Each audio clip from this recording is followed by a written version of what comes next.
Bonjour à tous, Alexandre Duclouet pour ce BSV Colza du lundi. On est ici pour voir un peu l'observation des larves d'altise. Donc ce qu'il faut faire, c'est regarder à l'intérieur des pétioles, voir si on observe des nécroses. Donc ici on peut voir quelque chose, mais ce n'est pas une galerie de larves.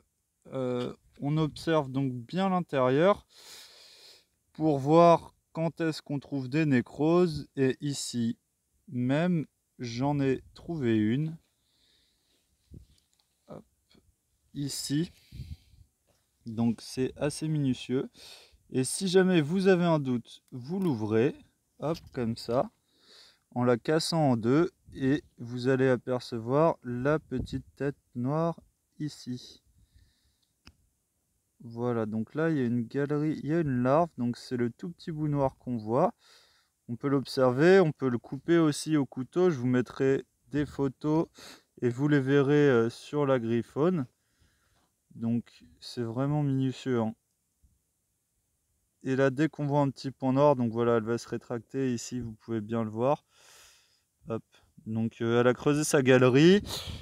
Ce qu'il faut faire une fois qu'on a trouvé une larve d'altise, donc là vous la voyez encore, une fois qu'on a trouvé une larve d'altise, c'est de regarder sa croissance, la croissance du colza.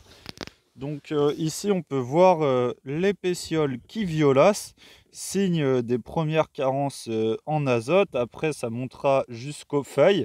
Donc là on peut voir que les bouts des feuilles violacent un peu. Donc ça va s'accentuer avec le temps. J'ai trouvé que 10% de pieds touchés par les larves. Donc on est très loin du seuil de 70% de pieds touchés. En revanche, il faut être vigilant sur les galeries, donc bien les observer comme je vous l'ai montré. Et un autre point de vigilance, c'est qu'on peut passer d'une pression totalement différente d'une parcelle à une autre. Donc il y a une parcelle à 500 mètres d'ici, j'avais atteint le seuil, alors qu'ici on est à 10%. Bien surveiller cette semaine, vous retrouverez les préconisations dans la Griffone. Et si vous intervenez, surtout très important, vous devez intervenir une journée sans vent avec du soleil en privilégiant des hauts volumes d'eau à 120, 150 litres hectare, 200 même si vous le pouvez. Bonne journée.